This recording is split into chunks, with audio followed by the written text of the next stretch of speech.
La espera. Jorge Luis Borges. El coche lo dejó en el 4004 de esa calle del noroeste. No habían dado las 9 de la mañana. El hombre notó con aprobación los manchados plátanos, el cuadrado de tierra al pie de cada uno, las decentes casas de balconcitos, la farmacia contigua, los desvaídos rombos de la pinturería y ferretería. Un largo y ciego paredón de hospital cerraba la acera de enfrente. El sol reverberaba, más lejos en uno de los invernáculos. El hombre pensó que esas cosas, ahora arbitrarias y casuales y en cualquier orden, como las que se ven en los sueños, serían con el tiempo, si Dios quisiera, invariables, necesarias y familiares. En la vidriera de la farmacia se leía en letras de loza: Breslauer. Los judíos estaban desplazando a los italianos, que habían desplazado a los criollos. Mejor así, el hombre prefería no alternar con gente de su sangre. El cochero le ayudó a bajar el baúl. Una mujer de aire distraído o cansado abrió por fin la puerta. Desde el pescante el cochero le devolvió una de las monedas, un vintén oriental que estaba en su bolsillo desde esa noche en el hotel de Melo. El hombre le entregó 40 centavos y en el acto sintió: tengo la obligación de obrar de manera que todos se olviden de mí. He cometido 2 errores. He dado una moneda de otro país y he dejado ver que me importa esa equivocación. Precedido por la mujer, atravesó el zaguán y el primer patio. La pieza que le habían reservado daba felizmente al segundo. La cama era de hierro, que el artífice había deformado en curvas fantásticas, figurando ramas y pámpanos. Había asimismo un alto ropero de pino, una mesa de luz, un estante con libros a ras de suelo, 2 sillas desparejas y un lavatorio con su palangana, su jarra, su jabonera y un botellón de vidrio turbio. Un mapa de la provincia de Buenos Aires y un crucifijo adornaban las paredes. El papel era carmesí, con grandes pavos reales repetidos, de cola desplegada. La única puerta daba al patio. Fue necesario variar la colocación de las sillas para dar cabida al baúl. Todo lo aprobó el inquilino.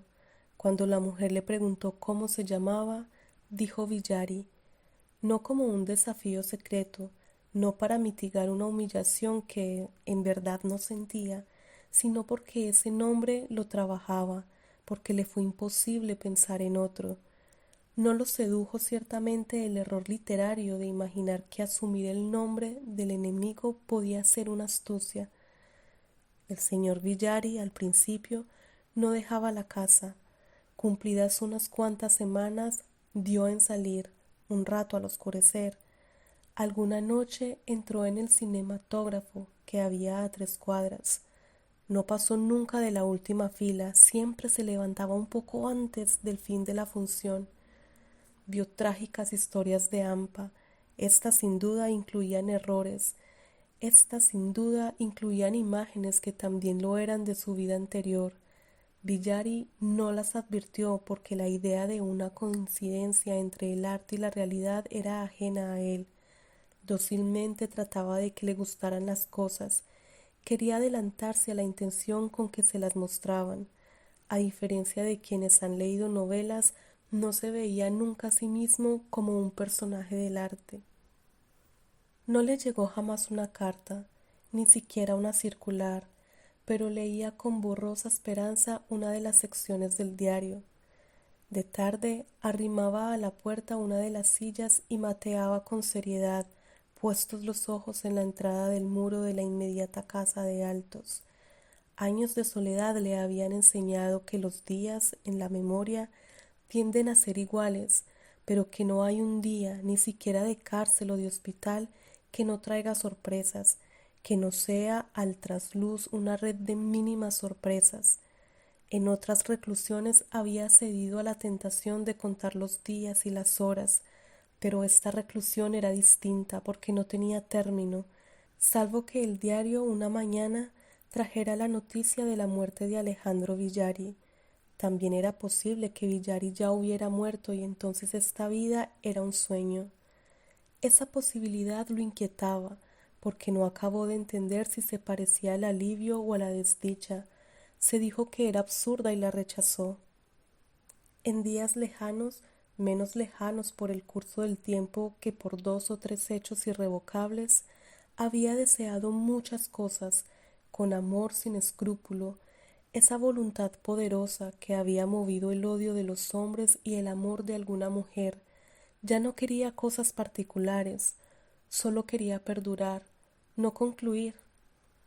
El sabor de la yerba, el sabor del tabaco negro, el creciente filo de sombra que iba ganando el patio eran suficientes estímulos. Había en la casa un perro lobo, ya viejo. Villari se amistó con él. Le hablaba en español, en italiano y en las pocas palabras que le quedaban del rústico dialecto de su niñez. Villari trataba de vivir en el mero presente, sin recuerdos ni previsiones. Los primeros le importaban menos que las últimas. Oscuramente creyó intuir que el pasado es la sustancia de que el tiempo está hecho. Por ello es que éste se vuelve pasado enseguida. Su fatiga algún día se pareció a la felicidad. En momentos así no era mucho más complejo que el perro. Una noche lo dejó asombrado y temblando una íntima descarga de dolor en el fondo de la boca. Ese horrible milagro recurrió a los pocos minutos y otra vez hacia el alba. Villari al día siguiente mandó buscar un coche que lo dejó en el consultorio dental del barrio del Once. Ahí le arrancaron la muela. En ese trance no estuvo más cobarde ni más tranquilo que otras personas. Otra noche, al volver del cinematógrafo, sintió que lo empujaban. Con ira, con indignación, con secreto alivio, se encaró con el insolente. Le escupió una injuria soez. El otro, atónito, balbuceó una disculpa.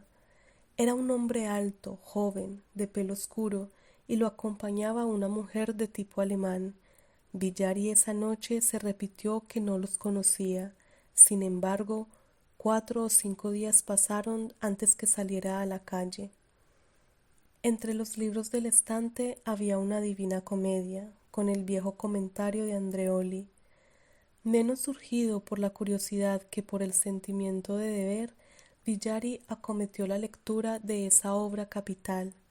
Antes de comer leía un canto y luego, en orden riguroso, las notas. No juzgó inverosímiles o excesivas las penas infernales y no pensó que Dante lo hubiera condenado al último círculo donde los dientes de Ugolino roen sin fin la nuca de Ruggieri.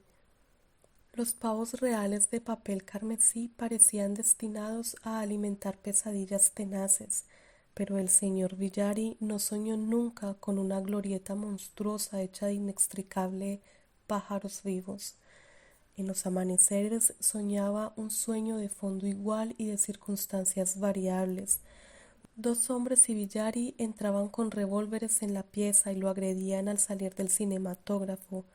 O eran los tres a un tiempo el desconocido que lo había empujado, o lo esperaban tristemente en el patio y parecían no conocerlo. Al final del sueño, él sacaba el revólver del cajón de la inmediata mesa de luz, y es verdad que en ese cajón guardaba un revólver, y lo descargaba contra los hombres. El estruendo del arma lo despertaba, pero siempre era un sueño y en otro sueño tenía que volver a matarlos. Una turbia mañana del mes de julio, la presencia de gente desconocida, no el ruido de la puerta cuando la abrieron, lo despertó. Altos en la penumbra del cuarto, curiosamente simplificados por la penumbra, siempre en los sueños de temor habían sido más claros, vigilantes, inmóviles y pacientes, bajos los ojos como si el peso de las armas los encorvara. Alejandro Villari y un desconocido lo habían alcanzado por fin. Con una seña les pidió que esperaran y se dio vuelta contra la pared, como si retomara el sueño. ¿Lo hizo para despertar la misericordia de quienes lo mataron o porque es menos duro sobrellevar un acontecimiento espantoso que imaginarlo aguardarlo sin fin? Y es quizás lo más verosímil, para que los asesinos fueran un sueño, como ya lo habían sido tantas veces en el mismo lugar a la misma hora. En esa magia estaba cuando lo borró la descarga.